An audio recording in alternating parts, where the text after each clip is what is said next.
Vous souvenez-vous de ces promesses technologiques qui devaient révolutionner notre quotidien? Ces gadgets futuristes qui nous faisaient rêver d'un monde digne de la science-fiction? Les années 80 ont été une époque fascinante où l'avenir semblait à portée de main, où chaque invention promettait de transformer nos vies pour toujours. Des entreprises ont investi des fortunes colossales dans des projets censés changer le monde, des ordinateurs révolutionnaires aux véhicules électriques, en passant par des montres dignes de James Bond. Mais toutes ces innovations n'ont pas tenu leurs promesses. Nous allons redécouvrir ensemble 12 technologies futuristes des années 80 qui ont lamentablement échoué. Ces inventions audacieuses qui ont fait rêver les Français avant de sombrer dans l'oubli. Le plan informatique pour tous et les ordinateurs Thomson. L'ambition politique de mettre un ordinateur dans chaque école française, ce rêve pédagogique lancé en 1985 par le gouvernement Fabius, allait marquer toute une génération. Plus de 120 000 machines Thomson MO5 et TO7 envahissent les établissements scolaires du pays. La France devient pionnière dans l'éducation numérique. Ces ordinateurs beiges, aux claviers en gomme caoutchouc, trônent fièrement dans des salles informatiques spécialement aménagées, souvent surchauffées par les néons et les écrans cathodiques. Les élèves découvrent avec fascination ces machines mystérieuses qui clignotent et émettent des bips étranges. Le problème surgit immédiatement avec la formation des enseignants, totalement insuffisante pour exploiter ces outils révolutionnaires. Les instituteurs se retrouvent désemparés face à des programmes en basique qu'ils ne maîtrisent absolument pas. Les cassettes de chargement deviennent le cauchemar des cours d'informatique, 15 minutes d'attente interminable devant un écran affichant des barres de progression qui n'en finissent de plus. Le grincement caractéristique du lecteur de cassette résonne encore dans la mémoire de ceux qui ont vécu ces séances frustrantes. L'obsolescence frappe brutalement ces machines quand les compatibles PC envahissent le marché, rendant les Thomson complètement dépassés en quelques années seulement. Des millions de francs investis pour des ordinateurs qui finissent empilés dans des placards poussiéreux, symbole d'une ambition politique mal calibrée. Le magnétoscope V2000. La guerre des formats vidéo fait rage dans les salons français du début des années 80 et l'Europe tente courageusement de résister à l'invasion japonaise. Philips et Grundig lancent le Vidéo 2000, système techniquement supérieur avec ses cassettes réversibles permettant de doubler la durée d'enregistrement. Les vendeurs des magasins Darty vantent bien les mérites de ce format européen face au VHS, nippon, argument patriotique, qui séduisent une clientèle attachée au savoir-faire continental. La qualité d'image surpasse effectivement celle du concurrent, les ingénieurs néerlandais ont vraiment soigné leur copie. Mais le marketing désastreux condamne rapidement cette belle mécanique. Les cassettes préenregistrées restent introuvables dans les vidéoclubs qui privilégient massivement le VHS. Les familles françaises hésitent devant les rayonnages, conscientes que choisir le mauvais format signifie se retrouver isolé. Les locations de films du samedi soir orientent définitivement le choix des consommateurs, impossible de trouver le dernier Belmondo en V2000. Le catalogue famélique signe l'arrêt de mort du format en 1988.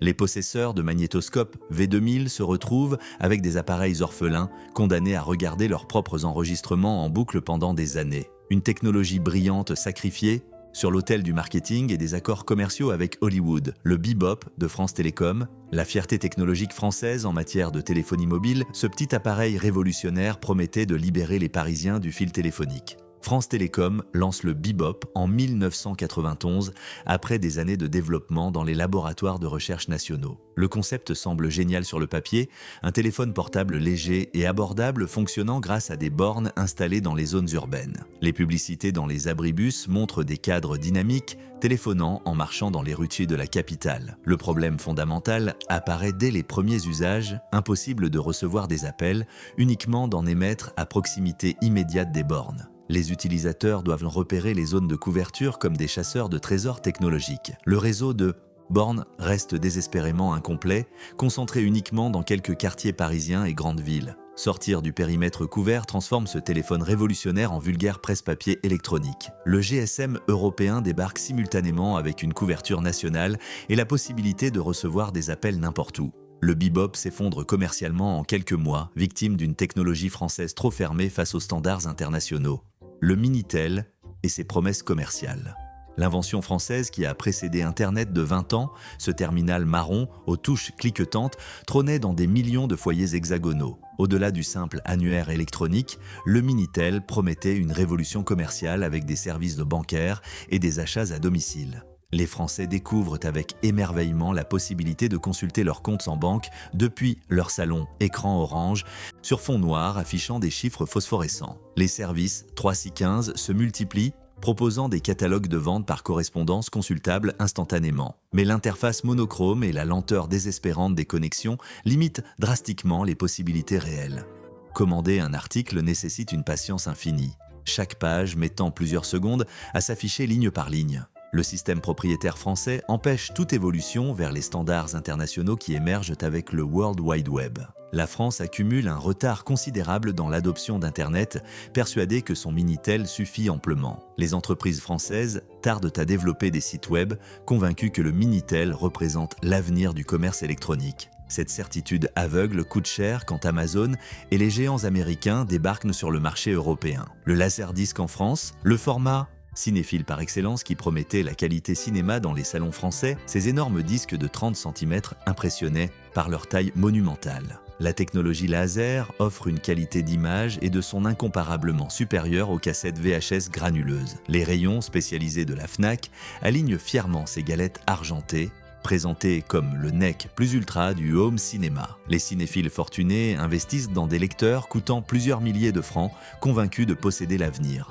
Le problème majeur reste le prix prohibitif des disques, souvent 3 à 4 fois plus cher qu'une cassette VHS équivalente. Le catalogue en version française demeure désespérément limité, obligeant les amateurs à se contenter de versions originales. L'impossibilité d'enregistrer condamne le format auprès du grand public qui préfère la praticité du magnétoscope. Les familles veulent capturer les émissions de télévision, pas simplement regarder des films achetés à prix d'or. Le laserdisc reste confiné à une élite d'audiophiles et de collectionneurs fortunés, incapables de démocratiser son usage. Le DVD arrive finalement dans les années 90, offrant la même qualité dans un format compact et abordable. La Citroën électrique AX. L'audace française en matière de véhicules propres, ce petit véhicule jaune vif promettait de révolutionner les déplacements urbains, sans pollution. Citroën lance son AX électrique en 1987 en partenariat avec EDF, ambition écologique avant-gardiste. Les publicités montrent des conducteurs souriants circulant silencieusement dans des villes débarrassées des fumées d'échappement. Le futur semble radieux pour cette petite voiture branchée sur le secteur comme un vulgaire appareil électroménager. L'autonomie ridicule de 80 km maximum transforme chaque trajet en calcul anxieux de la distance restante. Les batteries au nickel-cadmium pèsent une tonne et réduisent drastiquement l'espace disponible dans l'habitacle. Le réseau de bornes de recharge reste totalement inexistant, obligeant les propriétaires à brancher leur véhicule uniquement à domicile. Une nuit entière de charge pour quelques dizaines de kilomètres d'autonomie, équation économique désastreuse. Le prix exorbitant décourage les acheteurs potentiels, 3 fois plus cher qu'une AX thermique classique pour des performances ridicules. Quelques centaines d'exemplaires seulement trouvent preneur, condamnant cette initiative pionnière à un échec commercial retentissant. Le son quadriphonique, la révolution sonore qui devait transformer les salons français en salles de concert, 4 enceintes entourant l'auditeur pour une immersion totale. Les années 70 voient débarquer cette technologie prometteuse, censée remplacer définitivement la stéréo traditionnelle. Les magasins spécialisés exposent des installations impressionnantes avec des amplificateurs Marantz et Pioneer trônant fièrement. Jean-Michel Jarre et Pink Floyd produisent des albums en version quadriphonique, expérience sonore censée bouleverser l'écoute musicale. Le chaos des formats incompatibles détruit rapidement les espoirs des audiophiles. CD4, SQ et QS se livrent une guerre fratricide. Acheter un système signifie parier sur le bon format, risque que peu de consommateurs accepteront de prendre. L'installation complexe nécessitant 4 enceintes oppositionnées avec précision décourage les familles aux appartements modestes. Les câbles serpentent dans tout le salon, cauchemar esthétique que les épouses refusent catégoriquement. Les disques quadriphoniques coûtent sensiblement plus cher que les versions stéréo classiques, pour un catalogue finalement très limité. Au début des années 80, la quadriphonie disparaît silencieusement, remplacée par le compact disque qui privilégie la stéréo. Le DAT Digital Audio Tape, la cassette numérique qui promettait d'enterrer définitivement le bon vieux compact cassette analogique, qualité CD dans un format enregistrable. Sony lance le DAT en 1987 avec des arguments techniques imparables. Son cristallin sans souffle ni distorsion. Les mélomanes rêvent de pouvoir enregistrer leurs disques préférés sans aucune perte de qualité, révolution domestique annoncée. Les publicités dans les magazines spécialisés montrent des platines futuristes aux affichages digitaux sophistiqués. L'industrie du disque panique immédiatement face à cette menace de copie parfaite, lobbying intense auprès des gouvernements. Le système anti-copie SCMS, imposé par les majors, limite drastiquement les possibilités d'enregistrement numérique. Les prix stratosphériques des lecteurs, dépassant largement les 10 000 francs, réservent le data à une élite fortunée. Les cassettes vierges coûtent de 10 fois plus cher que leurs équivalentes analogiques, économie totalement irrationnelle. Seuls les studios professionnels adoptent massivement le format pour leurs enregistrements master, usage confidentiel. Le grand public français ignore superbement cette technologie brillante mais inaccessible, continuant à user ces cassettes TDK. Les passionnés qui franchissent le pas découvrent une mécanique capricieuse, les têtes de lecture s'encrassent rapidement et nécessitent un entretien minutieux. Les réparateurs agréés restent rares en province, obligeant les propriétaires à expédier leurs appareils vers Paris pour la moindre intervention. Le format compact des cassettes, DAT, à peine plus grande qu'un timbre-poste, intrigue les curieux dans les rayons spécialisés de la Fnac. Les vendeurs peinent à expliquer l'intérêt d'un format si cher pour un usage domestique limité par les restrictions légales. Une génération de perfectionnistes sonores garde précieusement ces platines devenues objets de collection, témoins d'une époque où la qualité audio semblait sans compromis. La montre TV Seiko. Le gadget ultime sorti tout droit d'un film de James Bond, regarder la télévision depuis son poignet, semblait relever de la pure science-fiction. Seiko commercialise sa montre téléviseur en 1982, écran LCD minuscule d'1,2 pouce affichant des images en noir et blanc. Les vitrines des horlogers parisiens exposent bien fièrement cet objet futuriste qui fascine les passants ébahis. Les publicités dans Télé 7 jours montrent des hommes d'affaires suivant les informations pendant leurs réunions. L'antenne télescopique qu'il faut déployer pour capter le signal transforme l'utilisateur en véritable extraterrestre. La réception dépend totalement de l'orientation et de la proximité des émetteurs, gymnastique permanente du poignet. L'autonomie dérisoire de quelques heures oblige à recharger quotidiennement ce bijou technologique énergivore. L'écran minuscule rend la lecture des sous-titres absolument impossible. Expérience visuelle frustrante. Le prix astronomique de près de 5 000 francs réserve cette fantaisie aux collectionneurs fortunés et aux fans de gadgets. La montre TV reste un objet de curiosité sans utilité réelle, ancêtre malheureux des smartwatches modernes. Les émissions comme Temps X présentent cette merveille technologique japonaise comme l'accessoire indispensable du futur proche. Les frères Bogdanov manipulent fièrement ce bijou devant des téléspectateurs médusés qui rêvent d'en posséder un. Les rares acquéreurs français découvrent rapidement que regarder le journal télévisé sur un écran de la taille d'un ongle relève du masochisme visuel. Les ophtalmologistes auraient certainement déconseillé un usage prolongé de ce gadget fatigant pour les yeux. Cette montre téléviseur incarne parfaitement l'esprit des années 80. Époque où la miniaturisation technologique fascinait au-delà de toute considération pratique. Le Sinclair C5, le véhicule électrique personnel qui devait révolutionner les déplacements urbains, ce drôle de tricycle blanc débarque en 1985. Clive Sinclair, génie britannique de l'informatique, imagine un futur où chacun circule silencieusement dans ses engins futuristes. Le design avant-gardiste, en fibre de verre, attire les regards dans les rues londoniennes avant d'arriver sur le continent. Les publicités promettent ayant la fin des embouteillages et de la pollution, vision écologique séduisante pour l'époque. Le problème fondamental apparaît immédiatement avec la position du conducteur, assis à seulement 32 cm du sol. Les automobilistes ne voient absolument pas ce véhicule minuscule. Danger permanent à chaque intersection. L'autonomie limitée à 32 km et la vitesse maximale de 24 km/h le rendent totalement inadapté au trafic urbain. La pluie britannique transforme chaque trajet en douche glaciale. Aucune protection pour le malheureux conducteur. Les ventes catastrophiques ne dépassent pas 5000 unités avant l'arrêt définitif de la production. Le Sinclair C5 devient instantanément un symbole mondial de l'innovation technologique complètement déconnectée des réalités pratiques. Les humoristes britanniques et français s'emparent immédiatement de ce véhicule ridicule pour leurs sketchs télévisés.